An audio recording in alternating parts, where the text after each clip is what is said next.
There was also a major announcement from Swift. Today, I'm very pleased to announce that we will add a blockchain-based ledger to our technology infrastructure to allow for trusted movement of tokenized value across the digital ecosystems. Hey, everybody, it's Eri from Tokyo. This is your cryptocurrency update from Japan. And in the crypto and blockchain space, that was the biggest announcement in the last 24 hours. It occurred at the annual Sibos event. Day 1 is over. Day 2 has begun. And I have been saying for quite some time now that atomic settlement and programmable payments with smart contracts, especially for tokenized deposits, is where this space is headed for the banks. Now, for the consumer, it's a little bit different, and it is being eaten up by stablecoins. I'm going to tell you, most everyone around the world is very satisfied or even prefers to have the US dollar-backed stablecoin as payment. And in that case, there is no conversion of foreign currency needed. The platform for Swift will be built by Consensus, led by Joe Lubin. In the press release, it's confirmed this is not just messaging. This is settlement with tokenization of the deposit. And you can see that the 16 countries with the financial institutions are listed, and it is, boy, quite a group of banks. The digital asset XRP has been solving the problem of correspondent banking, where you have to park cash with your banking partners around the world. But you can see the banks are retreating away from this correspondent banking model. Since 2011 to 2023, you can see the decline there in that golden yellow color, and it has retreated even 20% since 2022. The second big announcement at Sibos comes from HSBC, where they confirm that the next big innovation and where payments are going is tokenized deposits. Have a listen. We have launched our tokenized deposit services in Hong Kong, Singapore, and very recently in UK and Luxembourg. And we haven't just made these domestic payments, but we also connected them internationally. So our customers are able to make payments 24/7 with enhanced information, as well as allowing it to support programmable payments. So we think tokenized deposits are the future of payments. They are actually represent the next big wave of evolution of transaction banking. This is why I am so bullish on DeFi, particularly XRP-Fi. This is a use case that will put XRP, the digital asset, in the hands of many builders, bringing financial instruments, products, and services utilizing the asset, putting pressure on that supply, and creating demand. The two most basic components to green candles. Now here we learn about a serious lineup. All together on stage, we have Hugo from Flare Networks, Hordios from Axelar, and Olton from More Markets talking about XRP-Fi in the same location. Side by side at the Great Room Centennial Tower in Singapore, Tuesday, September 30th. These guys just are not competitors. They are all working together to grow this DeFi space. The amount of idle XRP presents a phenomenal opportunity for many builders. F-Assets by Flare is off to a fantastic start. They reached their $5 million cap, and in week 2, they will raise it another $10 million. You can see the schedule a month ahead is increasing by $10 million each week, and they will split 50-50 across Asia and the US time zones. So they anticipate the increases will happen on Wednesday and Thursday. It's just not me speculating about DeFi. This is the next big catalyst. And have a listen to Kathy Wood of ARK Invest. She's convinced. When it comes to some of the investments that you're making, Bloomberg News has reported that you could be one of the backers behind Tether, for example, in a major funding round. Is that correct? Is ARK backing Tether? We can have no comment on that. So that's what I'll say there.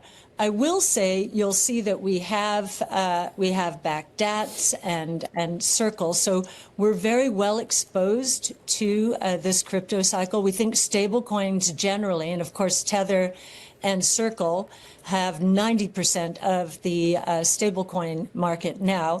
We think that is a very important entree. The holders of stablecoin will have an entree into the DeFi ecosystem, so decentralized financial services that will now take place on public blockchains. So we think that's really the definition of the next generation internet. It's the layer of the internet that was not built early on, because in the late 80s, early 90s, no one expected financial services to take place on the internet. So finally, 30 years later, we're getting the layer of the internet that is going to enable it. The overall market cap is up 1.5%. Bitcoin is trading at 114,463. It's a little bit mixed, but it seems to be leaning more in the green than red. I feel like it's very optimistic in terms of sentiment, but there's still a lot of hedging going on. You can see gold is up $87 in the last 24 hours at 3,847, and silver's up as well. Both are providing a solid hedge. If you're curious as to who the biggest gold stash holders are, this is according to the IMF as of June-July 2025, it's the United States.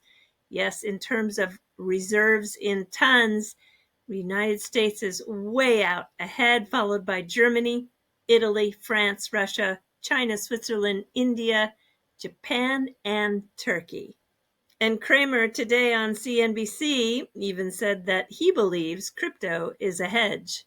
Check it out. I've never seen anything like it with these panels that flip green in color. I think it's very creative, very innovative. And yes, I can just say in terms of marketing, I think it's brilliant. And what in the world is happening here with Stacy holding the head of Nick Bougalis? This, of course, is the CEO of Algorand. Nick, who spent nearly a decade at Ripple, where he led the engineering teams responsible for the open source XRP ledger, joins Algorand as the CTO. I think this is fantastic. What a great mind, and I'm so happy to see that he's contributing to the greater ecosystem.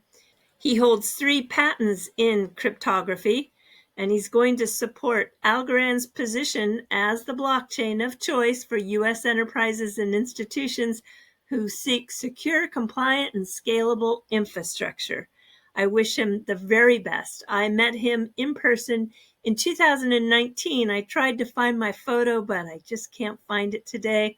I wish him all the best. And a little fluff before we jump into the closing video, and it is, well, gosh, Japan's plant-based tuna debuts as a low-cost sashimi alternative. I don't know, guys. I don't think it's for me. And to take you out on this video is a very short clip from a wonderful conversation that I had with Wrath of Kahneman back in 2022. We talk about Nick Bougalis. I just think Algorand is so lucky to have him. All right, until next time, do take care. Sayonara for now. Bye-bye. Since 2018, just poking around the internet, trying to learn what I can. You don't get emotional. You stick to the facts. I appreciate that. I appreciate others out there that are doing the same, like Nick and Panos and Matt Hamilton, Alloy Networks. It's great to have the help, isn't it? Oh, it's fantastic. In many ways, we're really fortunate that there are people who are working on the ledger, coding it, sustaining it, supporting it, who are willing to point out what's actually happening. I feel very fortunate to have those people chiming in. It's, it's difficult because in investing, they always say, buy the rumor, sell the news. And so it's tempting to just leap from rumor to rumor, but at the end of the day, I think what a lot of us really want to discover are facts, and then make a decision. I think that you have to decide for yourself what you think is good evidence, what constitutes a fact. An opinion on Twitter, to me, is not fact, even if well-reasoned. I am always looking for a document, a press release from the companies that I am researching, because that's something that they are legally accountable for. It's something that companies use to signal their intentions or their accomplishments. And so to me, those are facts. I think if you approach it as an archaeologist, that there's these points of data. I've seen, oh, this is happening over here. I've seen this happen over here. What does it mean? I think you're on safer ground because everybody has an opinion, and it's hard to separate the noise from the actual signal so much in crypto.